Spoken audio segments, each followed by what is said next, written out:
mga gulay at prutas ng undas. Naimbitahan si Talabu ng mga kaibigan niya sa isang Halloween party. Kailangan na raw magsuot ng costume.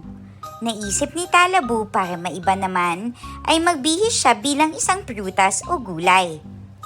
Ngunit ano kaya ang babagay sa kanya? Mahulaan mo kaya ang naiisip niya?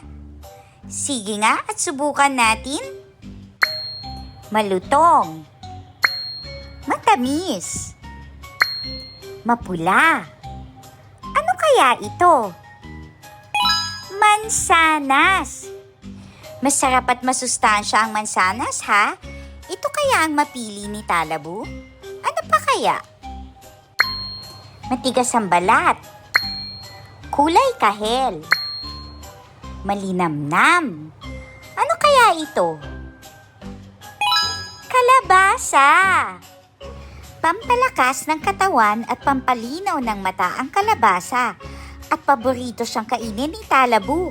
Ito kaya ang mapili niyang kasuotan? Ano pa kaya? Makinis ang balat. Kulay lila. Masustansya.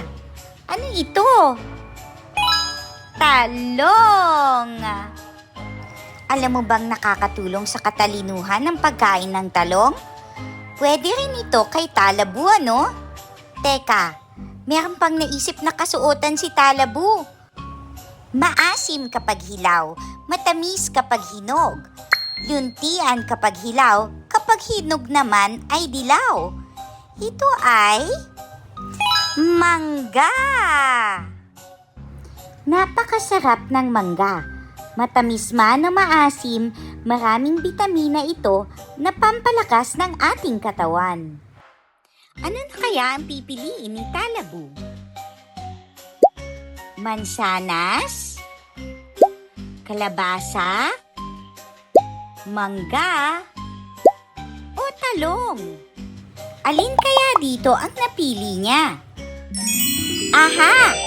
Ang napili ni Talabu ay kalabasa. Nahulaan mo ba yon? Tiyak na masaya ang Halloween party ni Talabu at ng kanyang mga kaibigan. Ikaw, anong costume mo?